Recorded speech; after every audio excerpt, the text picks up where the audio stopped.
It's all about gas, gas, gas. Before we get into this episode, thank you to everyone who has supported the film project. We are kicking that off early this year.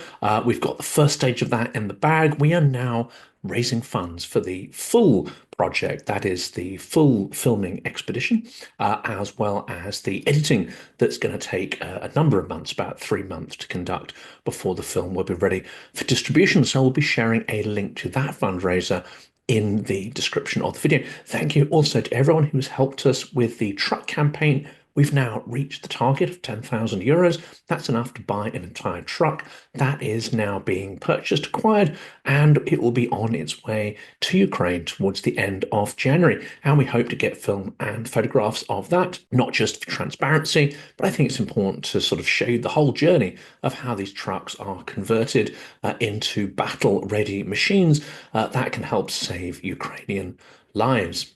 Now for today's topic about gas. Is the stopping of gas transit via Ukraine one of Moscow's biggest defeats? Well, this is what President Zelensky is claiming as Ukraine terminated Russia's natural gas transit on the 1st of January 2025. Kyiv has repeatedly warned that it would not extend the agreement to allow Russian natural gas to transit through its territory to Europe, and indeed the expiry of that agreement was a natural point for Ukraine to make good on its threats.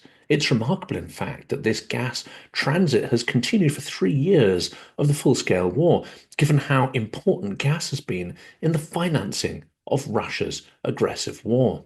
When Putin was handed power in Russia over 25 years ago, the annual gas pumping through Ukraine to Europe stood at 130 billion cubic meters.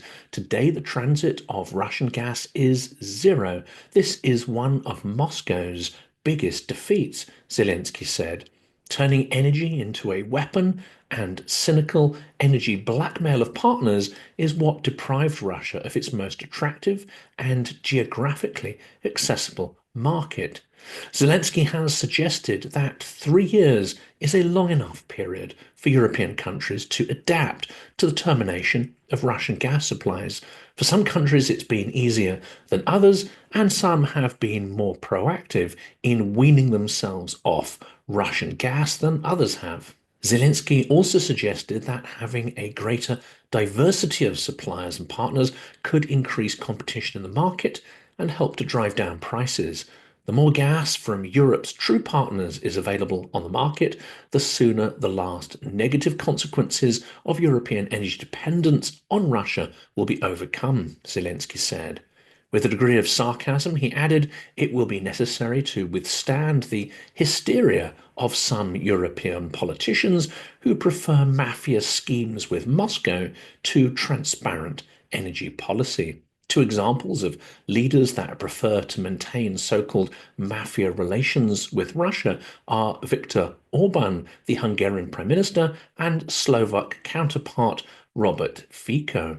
As the most vocal opponents of Ukraine's decision to stop Russian gas transit, they've also shown a willingness to pay homage at the court of the killer Tsar in the Kremlin, despite Russia's invasion of Ukraine, and they are the main promoters of pro-Russian narratives in Europe. Fico has previously threatened to cut off electricity supplies to Ukraine, and this amidst increasing blackouts in the country due to Russian attacks targeting Ukraine's energy infrastructure. However, many EU countries, including Slovakia and Hungary, remain reliant on Russian gas. Slovakia has a long-term contract with Russia's state-owned energy giant Gazprom and estimates that alternative arrangements could cost an additional 220 million euros in transit fees. So, as always, money seems to triumph over morality. But if these leaders had a principled objection to Russian imperialism and genocidal aggression, they could certainly find a way to end Russian gas dependency. But of course, they have no such objections, and they do not hold any kind of moral position in this regard. Slovakia's state-controlled transmission system operator SEPS said, however, it will continue supplying electricity to Ukraine as part of an energy assistance contract, and this despite threats from FICO. There are also some interesting consequences of the shutdown of gas transit. The shutdown has forced the closure of almost all industries in Transnistria. It's ironic that this pro-Russian region of Moldova has suffered the greatest hit after Ukraine ended the transit agreement. Only food producers are functioning, so this has huge implications for the rebel region. The territory of about 450,000 people is mainly Russian-speaking and illegally split from Moldova in the 1990s as the Soviet Union collapsed.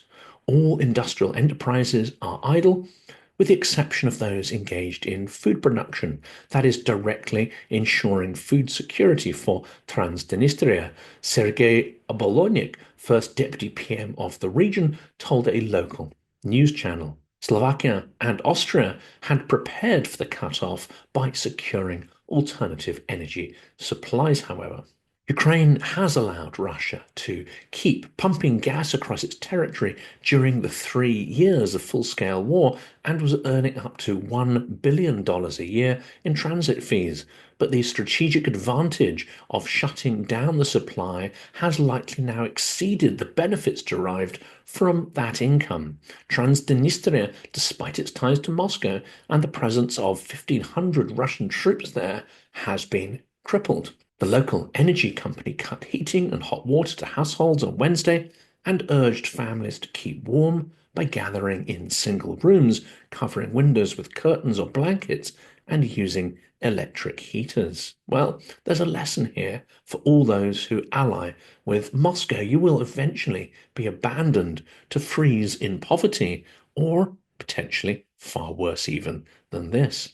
Moldova has a long history of gas payment disputes and tense relations with Russia. Despite its traditional reliance on energy supplies from Russia, Moldova is a country of 2.5 million people with aspirations to join the EU. Russia has been pumping about 2 billion cubic meters of gas a year to Transnistria, including the power plant, which also provided energy for the whole of Moldova. To reduce strategic reliance on Russia, it is trying to cut energy consumption by a third or more and seeks to import more than 60% of its needs from neighboring Romania. But this would have to be purchased at market rates, and for several years, Transnistria has paid the Russian gas giant Gazprom nothing for gas supplies. But this would have to be purchased at market rates. For several years, Transnistria has paid the Russian gas giant Gazprom nothing for gas supplies due to a tacit understanding with Moscow. Since the full-scale invasion of Ukraine, Europe has reduced dependence on Russian energy imports and found other sources, including piped gas from Norway and liquefied natural gas from the US and Qatar. More evidence of Putin's strategic genius. Instead of driving a wedge between Europe and the US, it has increased European dependence on US gas and support. Responsibility for the cessation of Russian gas supplies lies entirely with the United States, the puppet Kyiv regime, as well as the authorities of European states that sacrifice the well-being of their citizens for the sake of providing financial support for the American economy, said Russian Foreign Ministry spokesperson Maria Zakharova. Well, this is a classic Russian propagandistic narrative that the loss of Russian gas supply is hurting European economies more than it's hurting Russia, and is a kind of self-inflicted injury. At the same time, they claim this has had no impact at all on the Russian economy and only benefits the US. Well, this is, of course, a pretty grotesque lie, and sanctions, as well as the degradation of trading relationships, are inflicting deep, long-term damage on the Russian economy and helping to transform it into a weak vassal state of China. Stopping the flow of Russian gas to Europe via Ukraine ends a major energy route whose origins go back to Soviet times.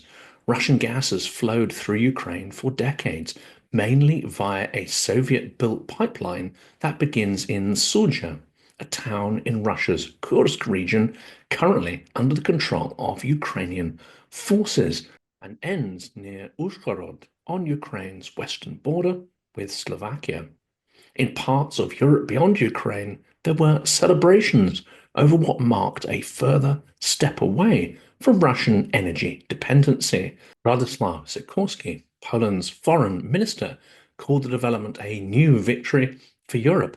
Under Putin's tenure, energy has systematically been used for political leverage. Russia's been accused of using gas flow for political blackmail over the years as its relations with Ukraine went through various crises. Since February 2022, Russia's share of the European gas market has dropped from approximately 35% to 8% as European countries diversify their energy supplies. Ukraine transit gas only accounted for about 5% of Europe's gas, so alternative sources can likely be found without a significant impact on prices. The Nord Stream undersea pipeline linking Russia and Germany without the need for transit countries was destroyed in September 2022.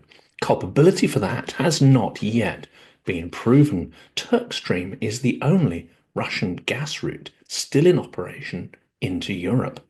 Latest estimates show Russia is expected to lose around 5 billion euros or 4.14 billion pounds a year from gas transported to Europe via Ukraine.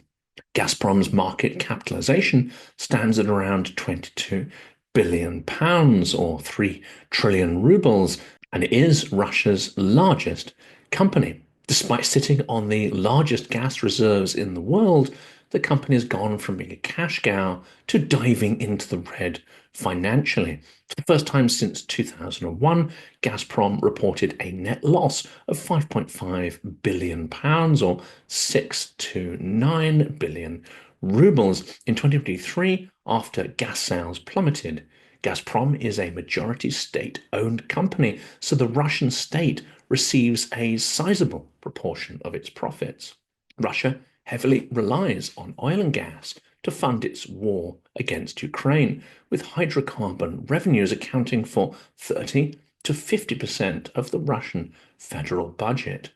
Other than the EU, Russia's biggest pipeline gas exports go to Turkey and Belarus, while LNG exports are largely reliant on sales to China and Japan.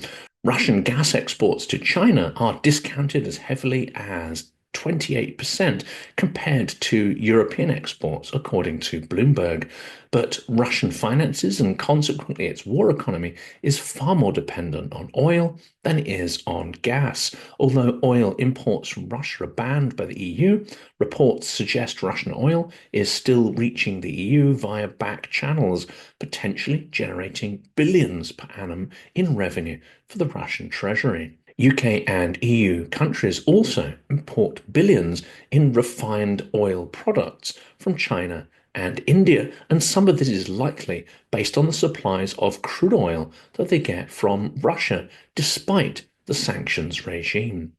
So this is a significant move by Ukraine in cutting off gas transit and an important gesture in exercising its sovereign agency. But it will neither cripple the Russian economy nor Putin's war machine, and nor will it bring the war any closer to an end.